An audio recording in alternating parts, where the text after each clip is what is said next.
आज की रेसिपी है वाइट सॉस पास्ता, वो भी रेस्टोरेंट स्टाइल में। लेकिन ये मैं बना रही हूँ विदाउट चीज़। बहुत आसान रेसिपी है और बहुत टेस्टी भी। तो चलिए मेकिंग की तरफ पकड़ लेते हैं बिस्मिल्लाह। इसके लिए 3 कप आपको चाहिए होगी मैक्रोनी। किसी भी शेप की आप ले सकते हैं। सबसे पहले आपको लेना होगा एक बर्तन और उसमें आपने डालना है 15 कप पानी और अच्छे तरह से उसको बॉईल करना है।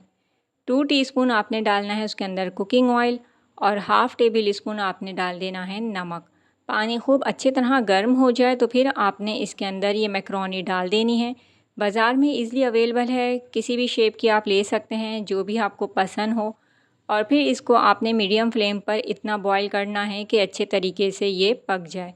मैक्रोनी पैकेट्स पर आमतौर पे सारी इंस्ट्रक्शंस मौजूद होती हैं, आप उसको फॉलो करके इजीली इसको बॉईल कर सकते हैं घर पे आसानी के साथ और परफेक्ट तरीके से। लेकिन अगर आपने खुली ली है मैक्रोनी तो तकरीबन 10 से 12 मिनट में ये आसानी के साथ बॉईल हो जाती है। इसके बाद आपने इसको निकाल लेना है, पानी इसका फेंक देना है। इस पर ठंडा पानी डालना है या फिर आपने इसमें डाल देना है नॉर्मल पानी, ताकि इसका कुकिंग प्रोसेस रुक जाए। और चाहें तो इस पर चंद ड्रॉप कुकिंग ऑयल के डाल दें ताकि ये आपस में चिपके नहीं। इसको रखेंगे अभी हम साइड पर और हम ले लेंगे एक पैन। उसमें आपने डालना है 2 टेबल स्पून भर के बटर यानी कि मक्खन, और ये आपने लेना है अनसॉल्टेड। जैसे ही मेल्ट हो इसके अंदर आपने डालना है 2 टेबल स्पून मैदा। अच्छे से इसको मिक्स कर लेंगे और ये सारा प्रोसेस आपने करना है बहुत हल्की आंच पर। अब थर्ड इंग्रेडिएंट जो इसमें जाएगा वो है दूध।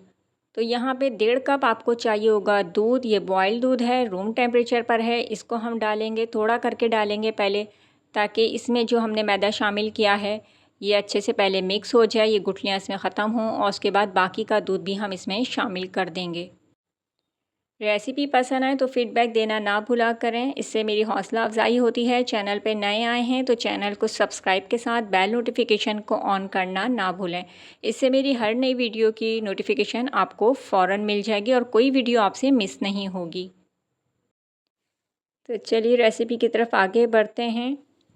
स्पैचुला आपने मुसलसल चलाते रहना है और जैसे ही आप देखें कि ये थोड़ा सा गाढ़ा हो रहा है, क्रीमी फॉर्म में आ रहा है, तो फिर आपने इसमें डालना है हाफ़ टी स्पून नमक। हाफ़ टी स्पून आपने इसके अंदर डालने हैं काली मिर्च पाउडर।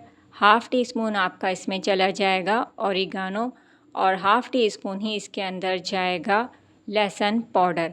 अगर आपके पास लहसुन पाउडर नहीं है तो परेशान नहीं होइएगा, 2-3 लहसुन के जवे ले लीजिएगा अगर छोटे साइज़ के हैं। अगर बड़े हैं तो एक लीजिएगा, उसको बिल्कुल बारीक बारीक चॉप करके भी आप इसमें शामिल कर सकते हैं। ये बस इतने ही मसाले इसमें जाएंगे। अच्छे से आपने इसको करना है मिक्स। अगर आपके पास पैन बड़े साइज़ का है तो आपने मैक्रोनी उसके अंदर ट्रांसफ़र करके अच्छे से मिक्स करना है और लो फ्लेम पर ही इसको हल्का सा बस पकाएंगे तकरीबन 1 मिनट तक, और उसके बाद चूल्हा बंद कर देना है। इसको ज़्यादा पकाने की ज़रूरत नहीं है क्योंकि ठंडा होने के बाद ये और भी गाढ़ा हो जाता है। मेरे पास पैन छोटे साइज़ का था तो मैंने कढ़ाई में ही मैक्रोनी को डाल के ऊपर से ये वाइट सॉस डाला है, अच्छे से मिक्स करा और चूल्हे को बंद कर दिया। तो आप देख सकते हैं कि कितनी ज़बरदस्त और आसान रेसिपी मैंने आज आपके साथ शेयर की है, बिल्कुल रेस्टोरेंट स्टाइल में, और आप इसको खा के यकीनन लुत्फ़अंदोज़ होंगे। तो ट्रांसफ़र करते हैं इसको सर्विंग प्लेट में।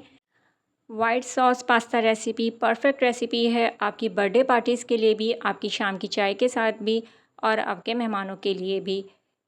चाहें तो आप इसके साथ कोई बॉइल्ड सब्ज़ी का इस्तेमाल भी कर सकते हैं, जैसे गाजर, शिमला मिर्च या फिर मटर। साथ ही इस पे थोड़ा सा आप ऑरिगानो छिड़क सकते हैं या फिर टेस्ट के लिए कुटी लाल मिर्च। अगर छोटे बच्चे हैं तो फिर आप ये दोनों स्किप भी कर सकते हैं। तो ये थी मेरी आज की रेसिपी, उम्मीद करती हूँ पसंद आएगी। नेक्स्ट वीडियो तक अल्लाह हाफ़िज़।